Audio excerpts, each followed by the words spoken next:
رانا ثناء اللہ صاحب کی بھی کہ وہ کہہ رہے ہیں کہ جناب بات چیت ہونی چاہیے. تو جناب اگر آپ کہتے ہیں کہ بات چیت ہونی چاہیے تو ہاتھ باندھ کے اور پیروں میں بیڑیاں ڈال کے کون سی مذاکرات ہوتی ہیں؟ پہلے خان صاحب کو باہر نکالیں, غلط کیسز واپس لیں, اور ہمارے اسیران اب یہ دیکھیے کہ یہ عالیہ حمزہ بی بی نے اور سنم جاوید صاحبہ نے اور ڈاکٹر یاسمین راشد صاحبہ جو کینسر کی سروائیور ہے اور جو خود جس نے کتنی خدمت لاہور اور پنجاب کی ہے, کتنے ماؤں کی خدمت کی ہے, کتنے بچوں کی خدمت کی ہے, اور آپ یہ دیکھیے کہ ان کو 85 سال کی عمر میں کینسر سروائیور کو جس تکلیف سے وہ گزر رہی ہیں, تو اس طرح کے ظلم کر کے آپ کون سے مذاکرات کریں گے؟ شکریہ. آپ نے فوٹ کی بات کی سر, جب آپ لوگوں کی گورنمنٹ کی تو بنجال صاحب کی موجودگی ہماری گورنمنٹ میں تو وزیر اعظم تن کے اسرائیل کا نام لے کے اس کو انگلی ہلا کے بات کرتا تھا, آج تو وزیر اعظم صاحب پتہ نہیں کدھر گم گئے. بشرا صدیقی کے حوالے سے کیا کہیں گے؟ رات کو جیسے ان کی طبیعت فل کوٹ کی بات کر رہے ہیں آپ لوگوں کی طرف سے. میں علیمہ بی بی کی بات میں تھوڑا اضافہ کر دیتا ہوں. جیسے انہوں نے فرمایا کہ انشاءاللہ یہ کیس ایک یا زیادہ سے زیادہ 2 پیشیوں میں ختم ہو جائے گا.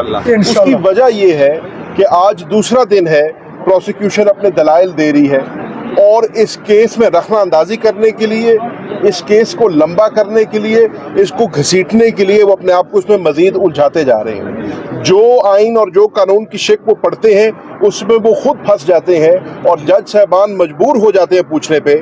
مثال کے طور پہ آج جو ایک بہت مین پیش رفت ہوئی ہے وہ یہ ہوئی کہ جس سائفر کے بارے میں ہم نے صرف سنا تھا, دیکھا نہیں تھا, نہ آپ نے دیکھا, نہ میں نے دیکھا, نہ جج صاحب نے دیکھا, نہ ڈیفینس کے وکیلوں نے دیکھا, نہ سپریم کورٹ کے ججز نے دیکھا. آج اب اپنی ضرورت پیش آئی تو آج انہوں نے اس کی پروسیجر کی بکلٹ پیش کر دی.